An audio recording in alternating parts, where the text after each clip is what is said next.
Livro dos Salmos, Salmo de número 34, no verso 8. Deixa eu ensinar algo para vocês aqui, amém?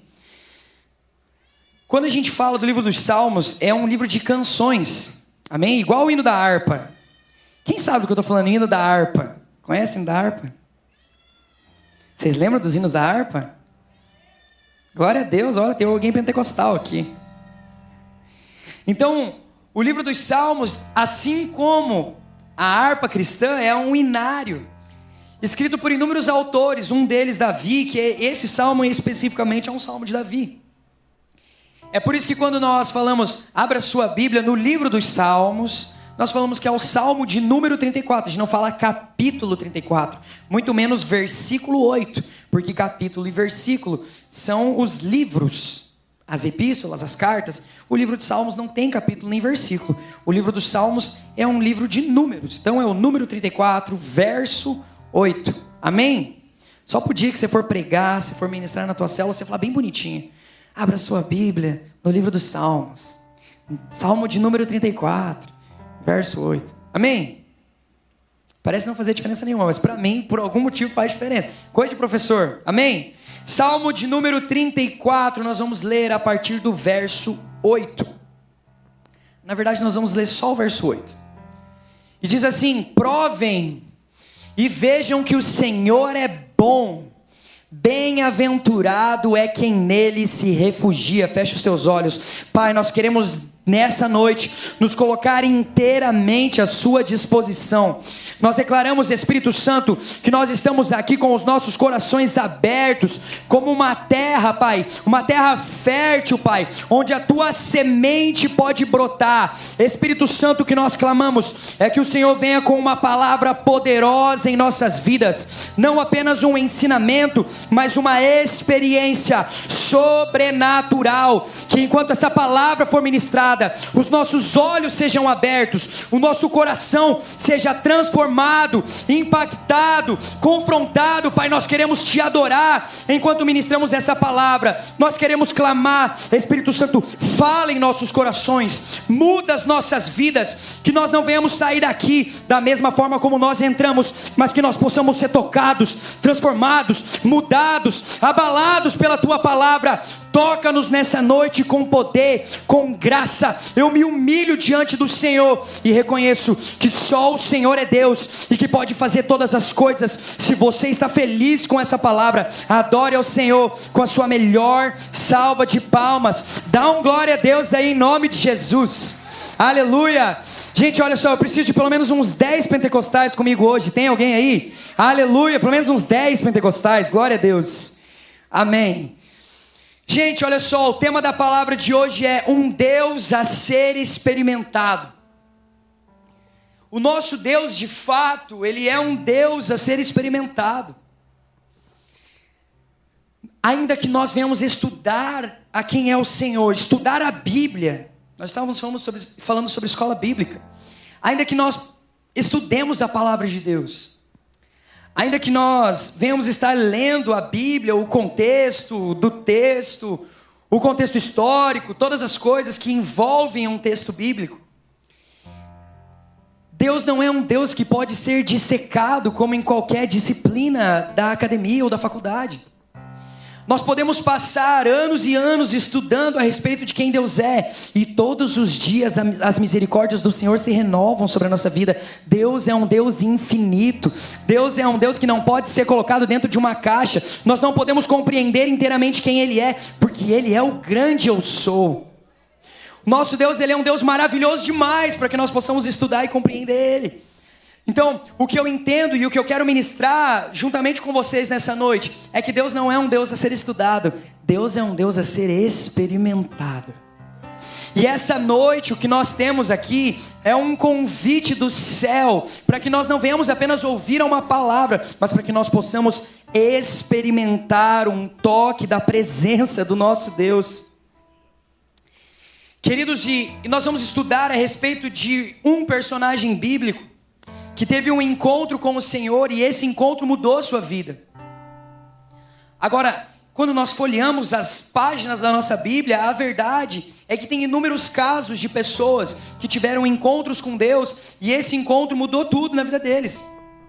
Abraão estava feliz, tranquilo na casa dos seus pais, junto da sua parentela, e de repente ele ouviu uma voz, a voz de um Deus que ele nunca tinha ouvido falar antes. Mas esse Deus veio até Abraão e disse assim: sai da tua terra, da tua parentela, e vai para uma terra em que eu te mostrarei. Essa experiência que Abraão teve com Deus mudou tudo na vida dele.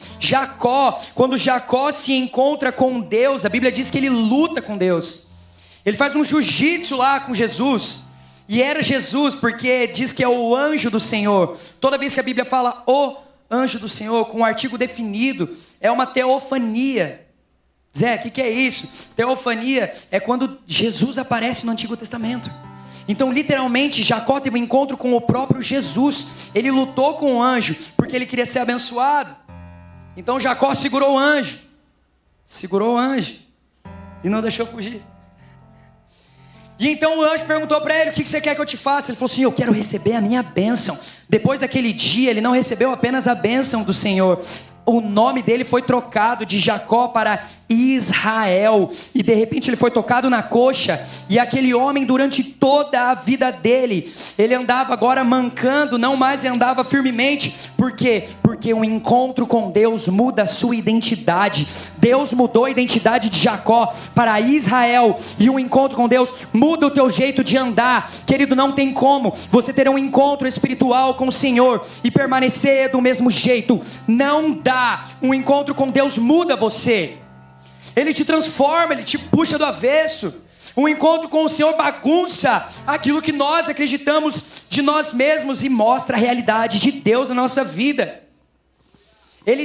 Quando Eliseu tem um encontro com o profeta Elias, a Bíblia diz que Elias vem, coloca um manto de profeta sobre a vida dele, ora por ele, e a única frase que ele fala é: deixa eu me despedir dos meus pais. Eliseu estava tranquilo, trabalhando, cuidando de gado, cuidando de boi. A Bíblia diz que ele pega todas as juntas de bois, ele coloca deitado, ele bota fogo naquilo, ele faz um churrasco, aleluia. Ele queima todos os bois, cozinha a carne, dá para todo mundo, toda a vizinhança. E ele segue o chamado que Deus tinha para a vida dele. O encontro com Deus muda tudo. O que dizer de Pedro? Pedrão pescou a noite inteira. Pescou a noite toda, do jeito dele. Pedro era um pescador profissional. Vocês já pararam para pensar nisso? Pedro, ele não só pescava, mas ele tinha uma companhia de pesca. Ele era o líder do sindicato dos pescadores. Deus o livre, né, esse negócio de sindicato. Mas vamos lá. Ele era o líder lá do grupo dos pescadores da época. E de repente um carpinteiro vem ensinar Pedro a pescar. Você tem noção disso? Ele pescou a noite inteira, porque o momento de pescar, o jeito certo de pescar era de noite, não de dia. E ele vai e pesca de noite. E ele sabia o lugar de pescar, ele sabia a profundidade do mar que tinha que pescar, ele sabia onde jogar a rede. Mas ele, tendo pescado a noite inteira e não conseguiu pegar peixe nenhum, de manhã o carpinteiro fala para ele: vamos lá, vamos para águas mais profundas, joga a rede do lado direito, pesca aí, meu filho. E ele teve a maior pesca da vida dele. A experiência espiritual que ele teve mudou o emprego do pescador. De repente Jesus fala para ele: ei, vamos lá, filho, eu não te chamei para ser pescador de peixe, mas a partir de hoje você será pescador de homens. Deus começa a trabalhar na vida do evangelista. Sabe o que é maravilhoso nessa experiência? Pedro teve o pior dia de pesca talvez da vida dele. Ele teve a pior frustração profissional da vida dele. Ele pescou a noite inteira, ele não conseguiu pescar um peixinho sequer. Mas depois da grande frustração que ele tem na vida dele, ele tem o maior encontro com a maior pessoa que ele podia ter um encontro, que é com o próprio Jesus. Sabe o que eu aprendo com isso? Talvez depois do dia mais frustrante da sua vida, por detrás desse dia frustrante, existe o maior encontro de todos que Deus quer dar para a sua vida. Eu não sei como é que foi o seu dia hoje. Provavelmente você está assim como eu, cansado. Você veio do trabalho, você pegou o ônibus, eu peguei. Hoje não peguei o Colombo Sick, hoje deu tudo errado no meu dia. Fala bem a verdade para você hoje. Deu tudo errado no meu dia. eu esqueci meu cartão de transporte, eu não consegui pegar o ônibus, eu tive que ir de carro. Foi um dia frustrante profissionalmente, mas por detrás de um dia frustrante, eu creio que existe um encontro marcante. Deus tem um encontro para você, independente do que você passou hoje, das frustrações que você teve nessa última estação na sua vida. Deus tem um encontro poderoso com você, e esse encontro pode mudar você inteiramente, como fez com Pedro. Aleluia, é mesmo, glória a Deus. Queridos, esse Deus de encontros sobrenaturais está nesse lugar. Você não está aqui porque você decidiu de repente vir a um culto. Sabe do que? Eu acho que eu vou lá no culto. Não. Um culto nunca é só um culto, meus amados. Um culto é sempre um convite do sobrenatural, para que nós possamos ser tocados e marcados por Ele. E é por isso que nós entendemos que existe mais, e que esse Deus pode ser experimentado. Talvez você nos visita hoje pela primeira vez, ou você está começando na sua caminhada. Eu quero falar algo para você. Existe mais da parte de Deus para a sua vida. Existe uma caminhada com o Senhor, e um Deus a ser experimentado por você. Mas talvez você é diácono, é presbítero, você nasceu na igreja, você é do berço evangélico. Nunca vi essa marca de berço. Mas tem gente que diz que nasceu no berço evangélico. Talvez você nasceu nesse berço. Você é crente desde pequeno. Posso falar algo para você? Existe mais para você. Existe um chamado para águas mais profundas, para encontros mais profundos, para uma realidade sobrenatural do Senhor para você. Sempre existe mais de Deus. Amém? Queridos, nós precisamos experimentar e estarmos dispostos a experimentar mais de Deus. Deixa eu falar algo para você. Nós temos uma filha de 4 anos, eu e a Jaque, né? Que é a Lívia, tá ali. Fala baixo para ela não ouvir. Como se ela não fosse escutar, né? Que é a Lívia. A última reunião da escola que a Jaque foi, eu não consegui, nessa que eu estava trabalhando, a Jaque foi lá. A professora falou assim: olha, mãe, a Lívia é muito boazinha, muito tranquila e tal. Não é de brigar, não é de fazer nada. Mas tem um porém. A Lívia não está querendo mais comer. Ela está selecionando. Quem tem filho perto dessa idade, 4 anos, assim? Gente, a Lívia comia de tudo. Ela comia de tudo. Comia morango, comia pitaia. Sabia? A Lívia gostava de pitaia, carambola, comia tudo quanto era fruta. E de repente ela começou a parar de querer experimentar as coisas. O paladar dela está ficando mais seletivo. Misericórdia. Vamos fazer comer, né? Que ela nunca perca a essência do arroz com feijão. A verdade é que ela está querendo comer só macarrão. Ela quer comer macarrão no café da manhã. Ela quer comer macarrão na hora do almoço. Ela quer comer macarrão no café da tarde. Ela quer comer macarrão toda hora. Ela acha que a vida dela é um macarrão. E a nossa vida não é um macarrão, gente. Existem outras coisas a serem experimentadas. E aí a professora fez uma estratégia.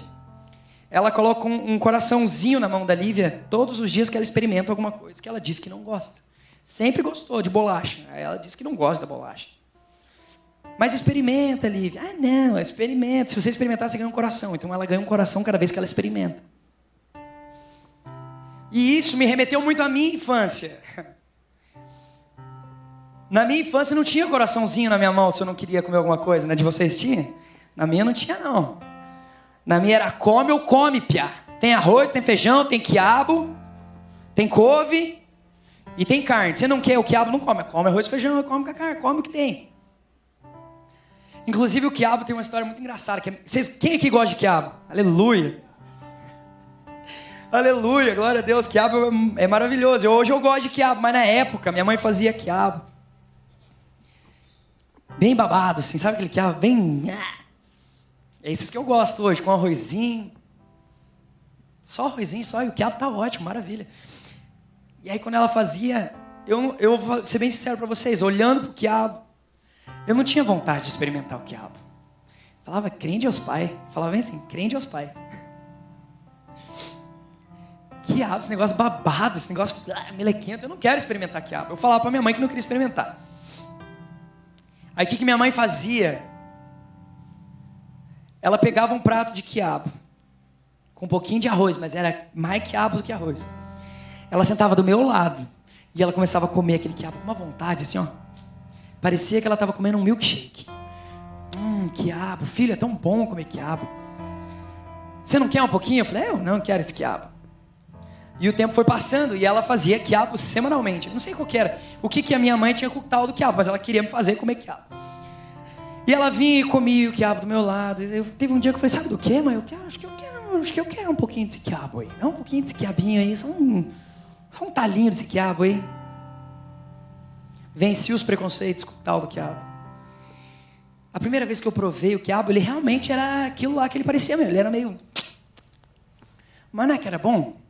Aí eu comecei a comer quiabo. Hoje em dia, se você fizer uma janta com um arroz, uma farofa, aquela caseira que tem ovo, que tem repolho, e um quiabo, é tudo que eu preciso para ser feliz, é um tal do quiabo. Agora, a maravilha do que eu não conhecia estava por detrás de uma experiência que eu não queria ter, porque eu não queria experimentar. Deixa eu falar algo para você. Deus é muito melhor do que qualquer alimento, e Ele está aqui para que você o experimente, mas você tem que arriscar.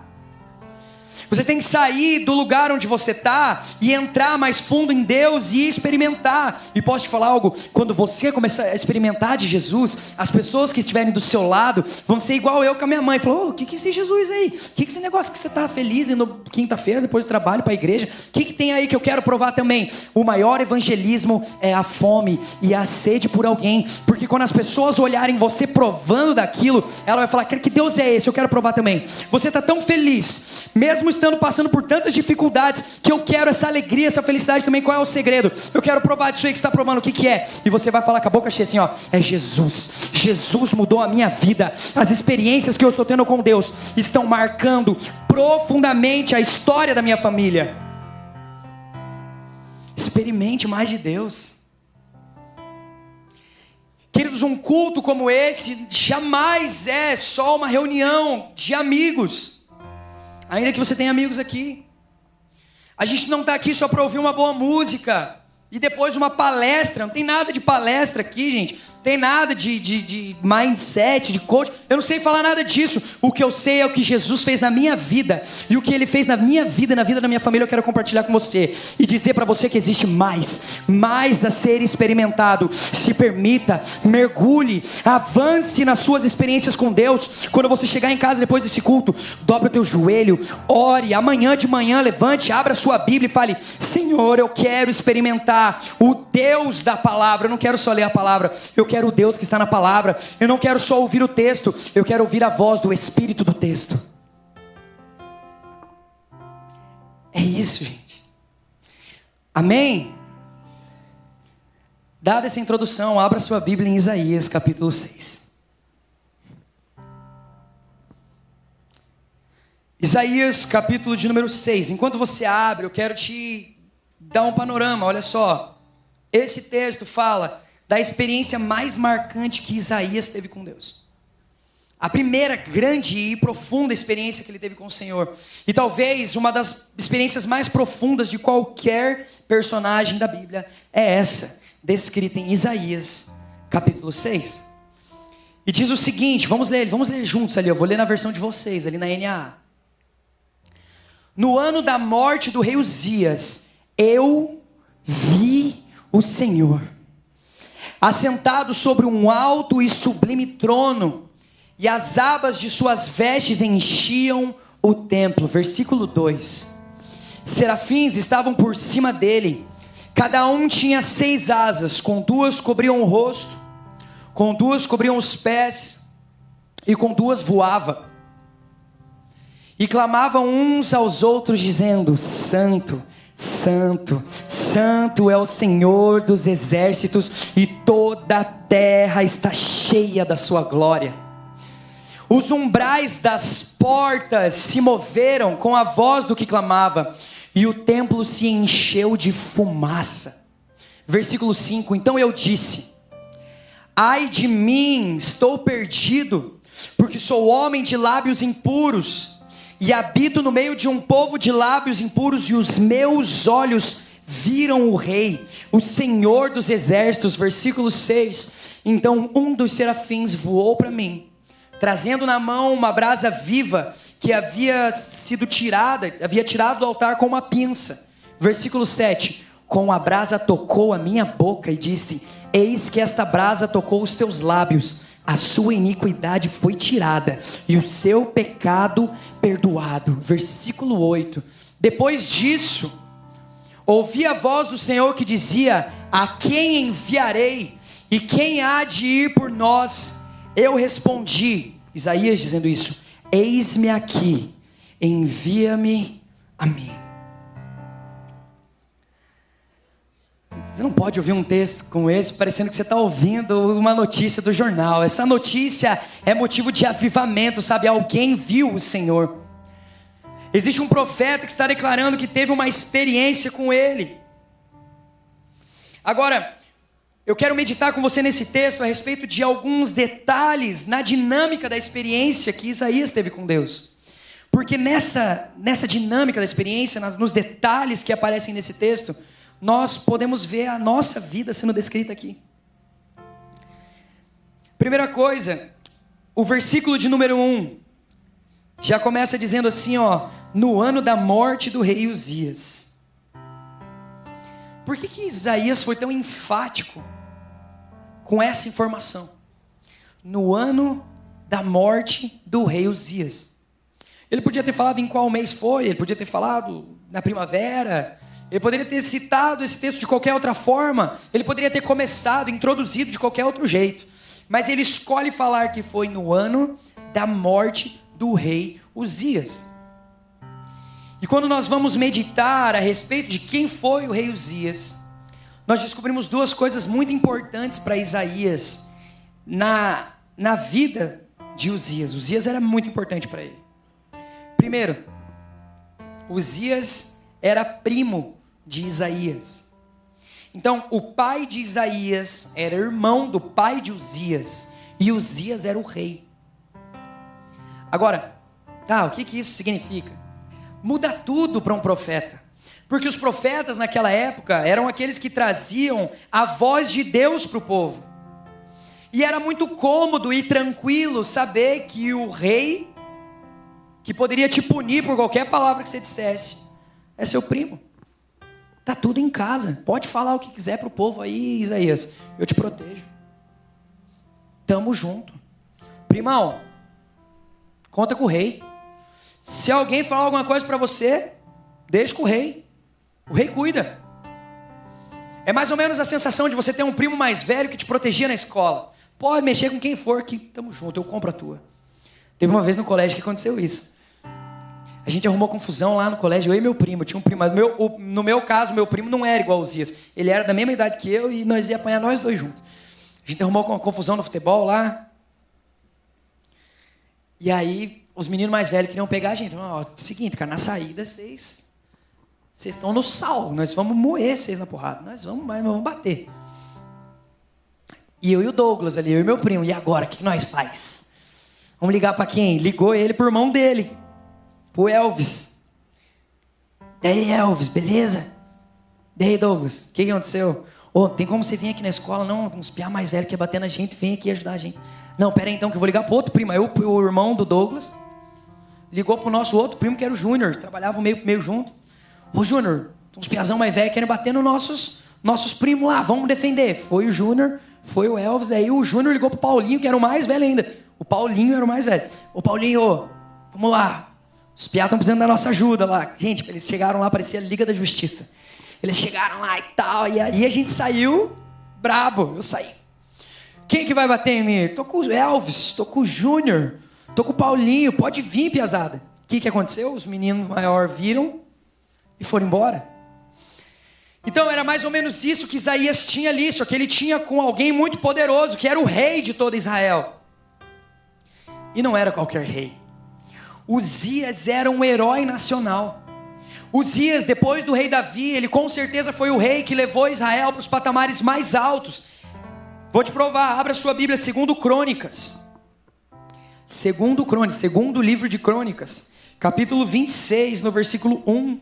A gente vai ler até o 16. Eu quero te mostrar o poderio militar e político desse rei chamado Uzias, que era o primo de Isaías. Segundo Crônicas, capítulo 26, versículos do 1 ao 16. E diz assim: Então todo o povo de Judá proclamou rei a Uzias, de 16 anos de idade, no lugar de seu pai, Amazias. Foi ele quem reconquistou e reconstruiu a cidade de Elate para Judá, depois que Amazias descansou com seus antepassados. Uzias tinha 16 anos de idade quando se tornou rei, e reinou 52 anos em Jerusalém. Sua mãe era de Jerusalém e chamava-se Jecolias. Ele fez o que o Senhor aprova, tal como seu pai Amazias, e buscou a Deus durante a vida de Zacarias, que instruiu no temor de Deus. Enquanto buscou o Senhor, Deus o fez prosperar. Ele saiu à guerra contra todos os filisteus e derrubou os muros de Gate, de Jabne e de Asdod. Depois reconstruiu as cidades próximo a Asdod e em outros lugares do território filisteu. Deus o ajudou contra os filisteus, contra os árabes que viviam em Gur-Baal e contra os meunitas. Os amonitas pagavam tributo a Uzias, e sua fama estendeu-se até a fronteira do Egito, pois havia se tornado muito poderoso. Uzias construiu torres fortificadas em Jerusalém, na porta da esquina, na porta do vale e no canto do muro. Também construiu torres no deserto, cavou muitas cisternas, pois ele possuía muitos rebanhos na Cefelá e na planície. Ele mantinha trabalhadores em seus campos e em suas vinhas, nas colinas e nas terras férteis, pois gostava de agricultura. Versículo 11. Uzias possuía um exército bem preparado, organizado em divisões de acordo com o número de soldados convocados pelo secretário Jeiel e pelo oficial Maazéias, sob o comando de Ananias, um dos oficiais do rei. O total de chefes de família no comando dos homens de combate. Chefes de família, gente, no comando dos homens de combate era só a tropa de elite. A tropa de elite dele era de 2.600 homens. Sob o comando deles estava um exército de 307.500 homens treinados para a guerra. Uma força poderosíssima que apoiava o rei contra os seus inimigos. Uzias providenciou escudos, lanças, capacetes, couraças, arcos e atiradeiras de pedras para todo o exército. Em Jerusalém, construiu máquinas projetadas por peritos para serem usadas nas torres e nas defesas das esquinas, máquinas que atiravam flechas e grandes pedras. Ele foi extraordinariamente ajudado e assim tornou-se muito poderoso. Sua fama espalhou-se para longe. Versículo 16. Entretanto, depois que Uzias se tornou poderoso, o seu orgulho provocou a sua queda. Ele foi infiel ao Senhor, ao seu Deus, e entrou no templo do Senhor para queimar incenso no altar de incenso. Queridos, esse rei que está sendo descrito aqui, ele foi o rei mais poderoso da sua época. O primo do profeta era um rei muito rico. Ele tinha muitos soldados para o defender. Ele tinha um reino enorme. Agora, o versículo 16 nos mostra que ele deixou que o orgulho entrasse no seu coração. O que Uzias, ele começou a experimentar era uma experiência de rei poderoso. O menino que começou a governar com 16 anos, no final dos 52 anos do seu reinado, já era um homem experiente de guerra, já tinha vencido os filisteus, já tinha conquistado grandes territórios, e ele deixou que aquele menino que orava e que clamava a Deus ficasse de lado, e deu lugar a um homem cheio de soberba e orgulho. Agora, no ano da morte do rei Uzias, Isaías teve uma experiência com Deus. Sabe, trazendo uma aplicação extremamente pessoal para a nossa vida. Todos nós temos experiências passadas com Deus. Se eu sentar para conversar com muitos de vocês, talvez você tenha testemunhos maravilhosos para contar. Coisas grandes que Deus fez na sua vida.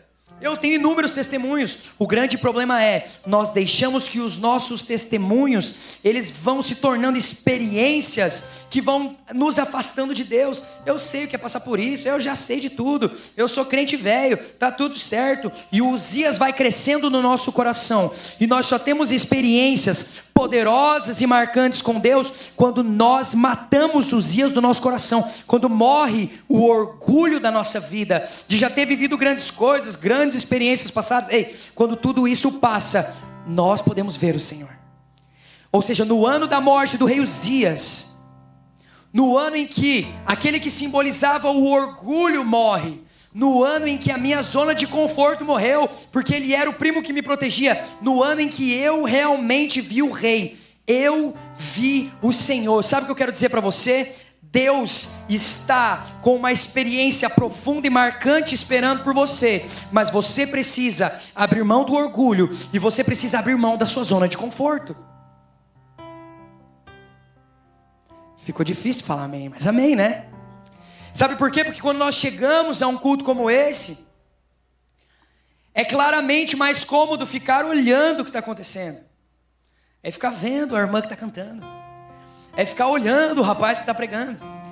É ficar analisando e observando e avaliando, e nós acabamos entrando numa zona de conforto. Mas o que Deus tem para nós, na verdade, em um culto como esse, é que nós participemos do culto, é que nós possamos nos oferecer como sacrifício vivo e agradável ao Senhor, que é o nosso culto racional, a fim de que possamos conhecer qual é a boa, perfeita e agradável vontade de Deus. Romanos 12:1. Então, queridos, o que eu quero falar para você, um culto sempre é um convite do sobrenatural, para você abrir mão do seu orgulho, para você sair da sua zona de conforto, para você esquecer o abençoado, a abençoada que está do seu lado, e glorificar ao nome do Senhor, e adorar a Ele, e se entregar a Ele, e declarar que Ele é o Rei da sua vida, não as experiências passadas, não aquilo que o seu braço pode conquistar, mas o Senhor, aquele que pode fazer tudo em todos. Esse é o Deus a ser experimentado. Esse é o nosso Deus. É um Deus que se revela para aquele que se mostra humilde. Ainda que eu já tenha ouvido centenas de pregações, cada culto é um mover diferente, porque eu estou aberto para novas experiências sobrenaturais com Ele. Ainda que eu já conheça essas histórias todas da Bíblia, Deus quer se revelar de uma forma nova, e Ele só pode fazer isso quando nós retiramos os Uzias do nosso coração. Amém?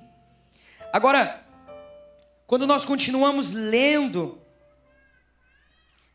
nós vamos lá para o versículo 4, nós vemos que nessa visão que Isaías teve, pode colocar para a gente, por favor, Joelson, o versículo 4 de Isaías 6. Isaías 6, a gente vai voltar para Isaías 6. Pode ir para o 3, vamos ler o 3, para entender bem essa parte. Então os anjos lá, os serafins, e clamavam uns para os outros, dizendo: Santo, Santo, Santo é o Senhor dos exércitos, toda a terra está cheia da sua glória. Versículo 4. Os umbrais das portas se moveram com a voz do que clamava. Pode deixar esse versículo na tela, por favor, Joelson. Olha só, gente. A visão que Isaías teve era no templo. O templo era sagrado para o povo de Israel. O templo de Jerusalém era o que tinha de mais belo e mais sagrado e ovacionado por todos. Todo o centro religioso estava pautado nas práticas do templo. Agora, o que Isaías está vendo é que todo esse aparato religioso, essa estrutura religiosa, ao se deparar com a sua visão, com a voz dos anjos que clamavam, não era nem com a voz do Senhor, era com a voz dos anjos que clamavam, dizendo que Ele é santo. Toda a estrutura, os umbrais das portas se abalaram, se moveram. Sabe o que isso significa para a nossa vida, gente? Quando a presença de Deus vem, quando nós temos encontros poderosos com Ele, Ele vem para abalar toda a estrutura religiosa do nosso coração. Você veio aqui nessa noite para ser encontrado por um Deus que deseja abalar todas as estruturas de religião, de liturgia, de prática e se revelar de uma forma nova para você. Sabe por quê? Porque quando nós iniciamos a nossa caminhada com Cristo, nós estamos empolgados, é maravilhoso, você escuta Deus em tudo, você sonha com a presença de Deus. Quando você é batizado com o Espírito Santo, você fica orando em línguas toda hora. Mas o tempo vai passando, o orgulho vai entrando no nosso coração. E de repente, o culto que era incrível, era maravilhoso. De repente eu venho para o culto falando, poxa, mais um culto, né? Chega lá para o pessoal do Vinde, mal abraça eles. Primeiro culto chegou, que lindo, tem um ministério que me dá oi, que me abraça, que fala boa noite para mim. Agora eu entro, oi, Ficamos no culto durante os louvores, com o nosso coração pesado, cansado. E tem dias que a gente não está bem mesmo, mas é igual Pedro, depois de um dia ruim, ele teve a melhor experiência espiritual que ele poderia ter com Deus. Agora, a estrutura religiosa que vai entrando no nosso coração, vai fazendo com que nós desprezemos as coisas sobrenaturais de Deus. Então um culto onde o mover me tocava, onde eu chorava do começo ao fim, de repente se torna um culto maçante, onde eu tenho que servir. Meu Deus, que fardo. Meu Deus, mais uma escala no ministério do áudio. Vamos mexer aqui, meu Deus. Mais uma escala no ministério da diaconia. Meu Deus, vamos lá, vamos imprimir os recados. Vamos fazer isso. Mais uma escala no Ministério Vinde. Boa noite. Boa noite. Tudo vai se tornando automatizado e religioso. E essa estrutura vai ficando, sabe, cansada dentro de nós. Mas quando você tem uma experiência com Deus, meu irmão, Deus vem e abala tudo isso. De repente, o que era cansativo, o culto de quinta-feira que era difícil chegar no horário, era uma correria. De repente é o melhor culto da sua vida, porque você viu Deus. De repente você sente a presença de Deus tão forte como no início, porque você abriu mão do seu orgulho, e as estruturas espirituais, religiosas estão dando lugar a uma estrutura espiritual nova, a um óleo fresco do alto, que vem sobre a sua vida. Ei, deixa eu te falar algo, Deus está aqui nessa noite, o seu Espírito Santo está derramando um óleo fresco sobre as engrenagens da tua estrutura religiosa. Ei, está faltando óleo, e Deus está vindo com óleo, para que tudo comece a rodar, redondinho de novo. Servir vai se tornar de novo um privilégio. Servir na casa de Deus, você vai ansiar para estar na casa de Deus. Eu vou para mais um culto adorando, servindo a Ele, porque Ele me deu uma experiência sobrenatural. Porque o Deus que eu vou adorar, Ele não está morto numa cruz, mas é um Deus que me toca, que fala comigo, que me cura, que toca a minha família, que transforma todas as coisas. Esse é o Deus que você adora, amado. E se é para Jesus, pode aplaudir forte, aleluia. Sabe, Isaías, ele foi completamente abalado. A prova disso é o que ele diz depois disso. Lá no versículo 4, olha o que ele diz. Pode pôr, Joelson, para a gente ler junto. Ó, os umbrais das portas se moveram com a voz do que clamava, e o templo se encheu de fumaça. Queridos, a fumaça que aparece aqui, ela simboliza, ela significa a glória de Deus. Todas as vezes que você lê nas Escrituras que apareceu uma fumaça, ela simboliza a glória de Deus. Ora aparece por meio de fumaça, e ora você vai ler na Bíblia que aparece por meio de uma nuvem. Então quando Moisés ele via a nuvem, essa nuvem de fumaça era a glória de Deus, era a Shekinah de Deus. Então Isaías, nesse encontro que ele está tendo com Deus, ele visualiza o templo, o lugar onde ele estava, que estava sem a glória de Deus. O templo religioso, tudo mais, os sacrifícios estavam sendo feitos lá, a liturgia completa estava sem a glória de Deus. Mas quando ele ouve a voz daqueles que clamavam, Santo, Santo, Santo é o Senhor, toda a terra está cheia da sua glória. De repente o templo começa a se encher com a glória de Deus. Antes de ir para essa parte principal, deixa eu te falar algo. Sabe o que acontece em um templo como esse, em uma igreja, quando você começa a declarar: Santo, Santo, Santo, toda a terra está cheia da glória de Deus. Queridos, a unção de Deus, a glória de Deus, ela vem sobre esse lugar, assim como veio lá na vida de Isaías, lá naquele templo. Deixa eu te falar algo. Quando as vozes do corpo de Cristo, da igreja do Senhor, se unem para declarar que Ele é santo, santo, poderoso, e que toda a terra está cheia da sua glória, a unção dele vem, e junto com a sua glória, ele começa a curar, os sinais, os prodígios começam a se manifestar, porque nós começamos a declarar juntos que ele é santo, santo, santo. Eu quero declarar hoje com você nessa noite: Senhor, vamos lá, Tu és santo, santo, santo, santo, santo, santo, Pai. Tu és maravilhoso, entronizado. O Senhor é um Deus sobrenatural. O Senhor não é um Deus natural. O Senhor não está morto. O Senhor não é homem para que minta, nem filho do homem para que se arrependa. O Senhor é santo, santo, santo, o único verdadeiro, o único digno de ser adorado. Nós nessa casa, Igreja Vine, nós te entronizamos, Senhor, dizendo que só Tu és santo, santo, santo, e que toda a terra está cheia da sua glória. Aleluia. Queridos, quando nós nos reunimos para adorar, a glória dele vem, e onde vem a fumaça, a visão começa a ficar turva. Eu lembro quando eu servia no louvor, às vezes eu estava aqui, eu queria falar com o menino que estava no áudio, eu não estava ouvindo nada que tinha no meu fone. Não sei o que acontece quando a gente está tocando, que é o inimigo que entra, quer jogar uma seta no fone de ouvido. A gente não escuta nada, você para de se escutar, dá um ruim.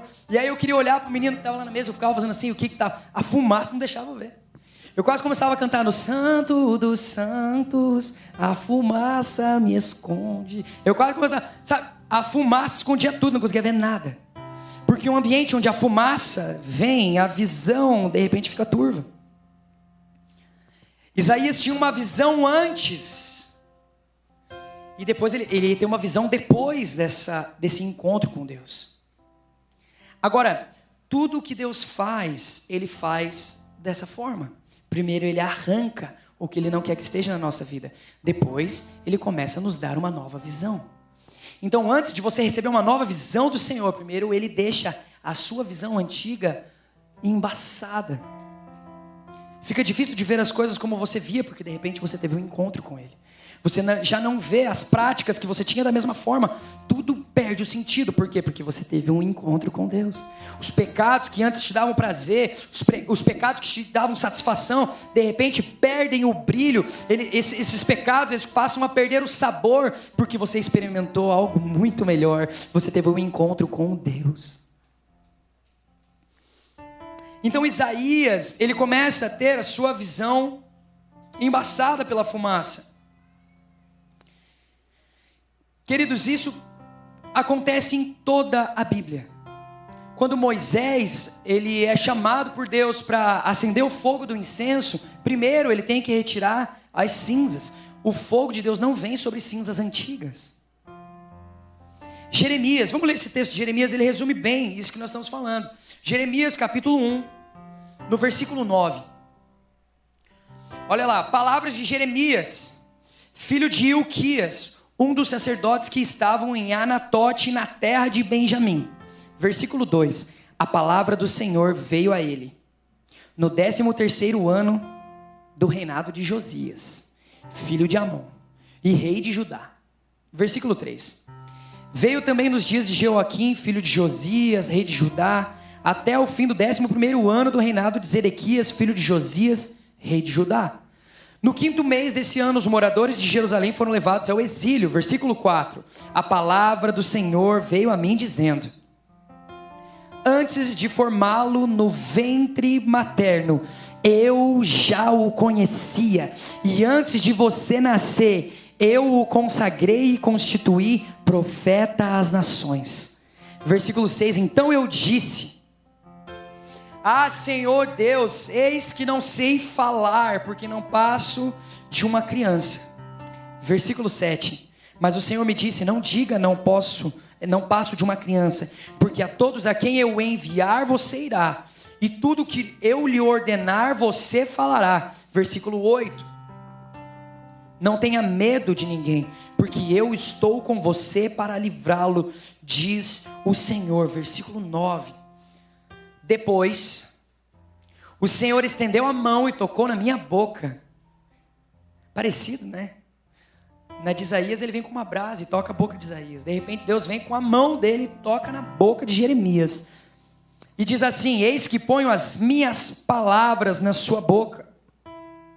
Versículo 10. Veja, hoje eu o constituo sobre as nações e sobre os reinos. Foca nessa parte. Para arrancar e derrubar, para destruir e arruinar, e também para edificar e plantar.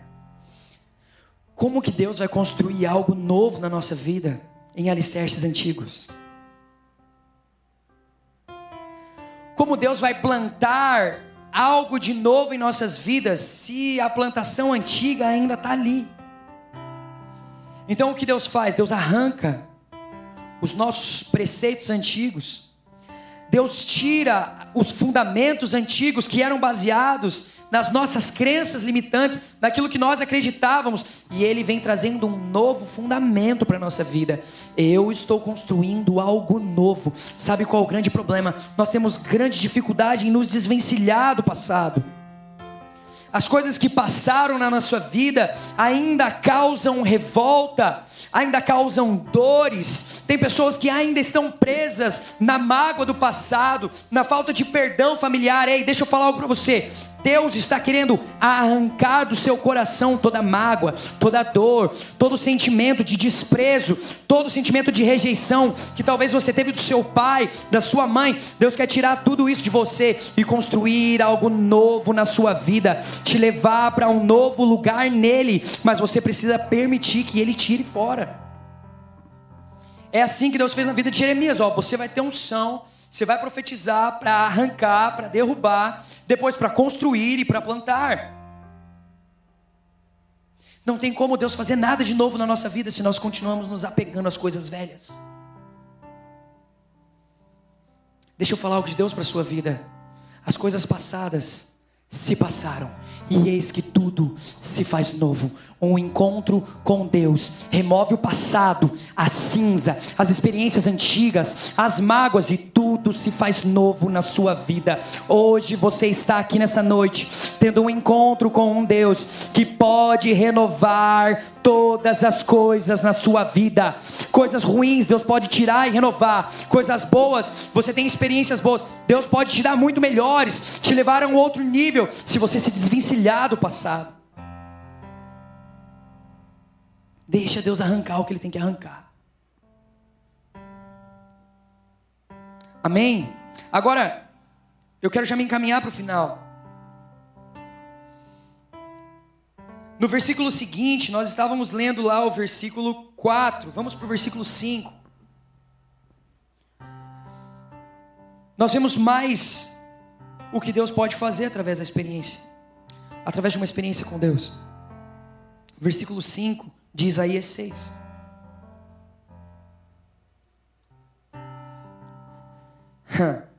Isaías disse então: ai de mim, estou perdido, porque sou homem de lábios impuros, e habito no meio de um povo de lábios impuros, e os meus olhos viram o Rei, o Senhor dos Exércitos. Pode deixar esse texto aqui. Se você for ler o texto de Isaías, no capítulo 1 e 2, ele começa a profetizar contra várias nações.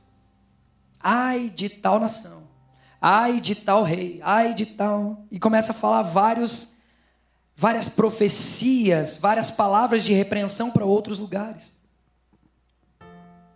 Mas depois de um encontro com Deus, depois de ver a glória do Senhor, ele olha para dentro de si e ele fala assim no versículo 5: ai de mim.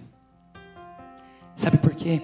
Porque é muito fácil a gente olhar para os erros do próximo enquanto a gente não teve um encontro com Deus. Mas depois que você tem um encontro com Deus, você passa a tirar o seu foco do erro dos outros, do pecado dos outros, de, como disse Jesus, do cisco que está no olho dos outros e passa a olhar para a trave que está dentro do seu. Então Isaías, quando ele teve um encontro com Deus, ele deixou de profetizar contra os outros e ele apontou o dedo de profeta para ele mesmo e disse: ai de mim.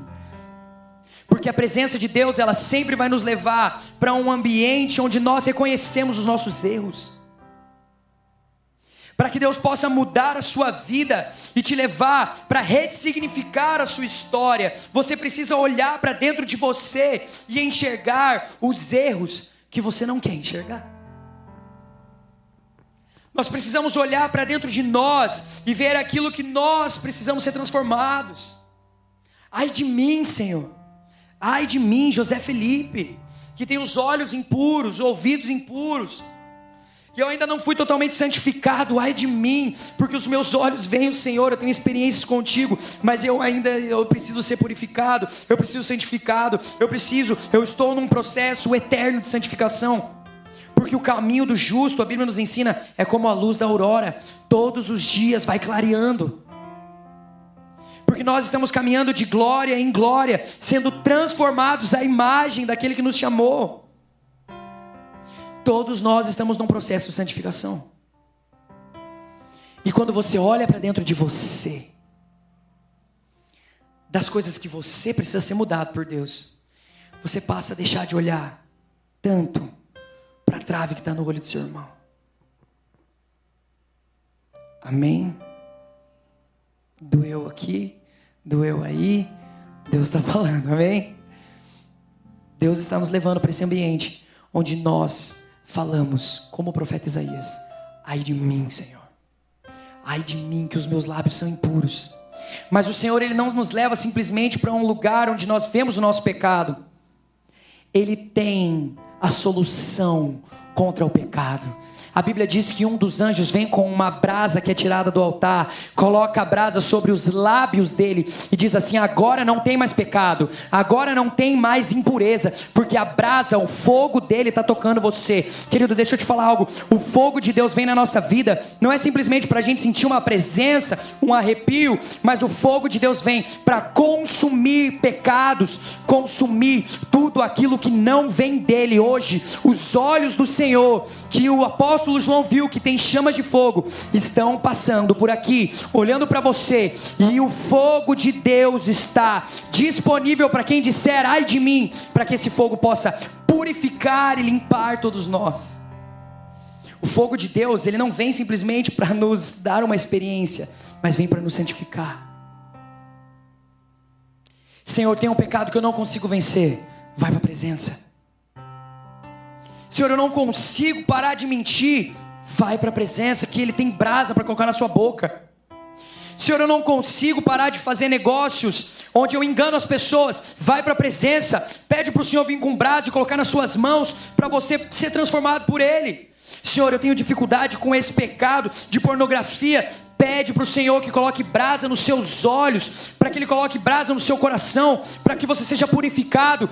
Deus está aqui nessa noite para te ajudar. A graça dEle e o Espírito dEle vem para te levar para um ambiente de santidade. Santidade. Deus está chamando para nós sermos uma igreja que preza, que ama, que luta e que se coloca diante do Senhor pela santidade, pela santificação. É por isso que a brasa dele vem sobre nós. Você ainda está feliz? Diga amém. E nós vamos agora para o final, versículo 8. Eu quero encerrar com isso. Depois disso, depois de todo esse processo, depois que Isaías, ele percebeu a falta do rei Uzias, depois que ele viu a glória do Senhor, os anjos voando, depois que as suas estruturas religiosas foram abaladas, depois que ele teve toda essa vivência com Deus, ele está dizendo, depois disso, eu ouvi a voz do Senhor que dizia, depois que ele foi santificado pelo fogo de Deus, a quem enviarei? Essa é a voz do Senhor falando aqui para nós hoje. A quem enviarei? Quem há de ir por nós?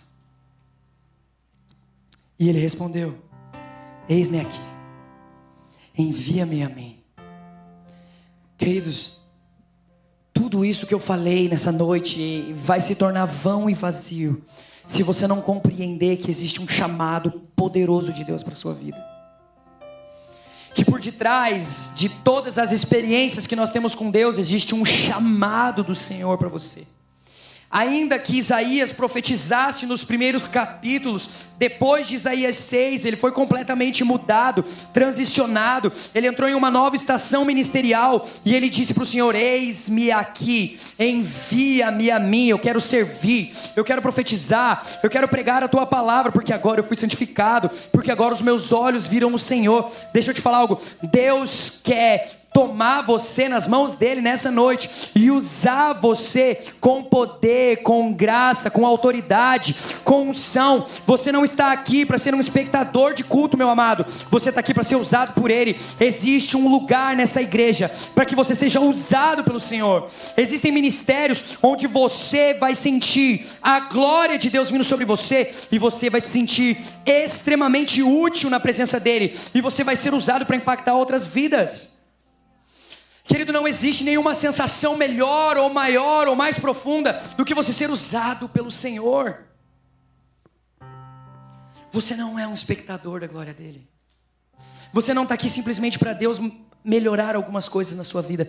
Você está aqui para ser transformado e para ser um agente de transformação na vida de outras pessoas também.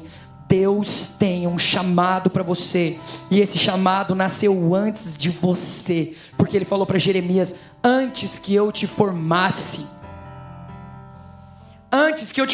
no ventre da sua mãe, eu te chamei profeta e te constituí para que fosse autoridade sobre as nações. Eu quero declarar uma palavra sobre a sua vida.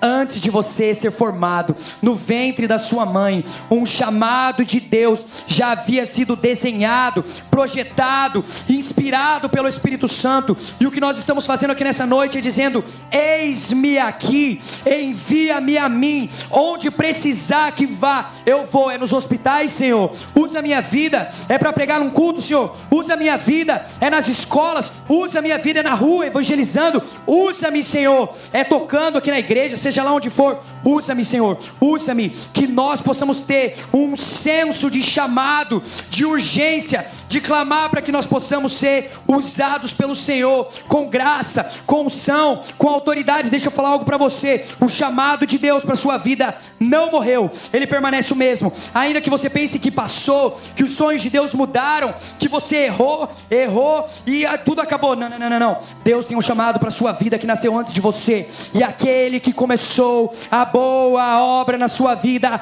há de continuar e aperfeiçoar até a volta do nosso Senhor. Fique de pé no seu lugar, para parecer que está acabando.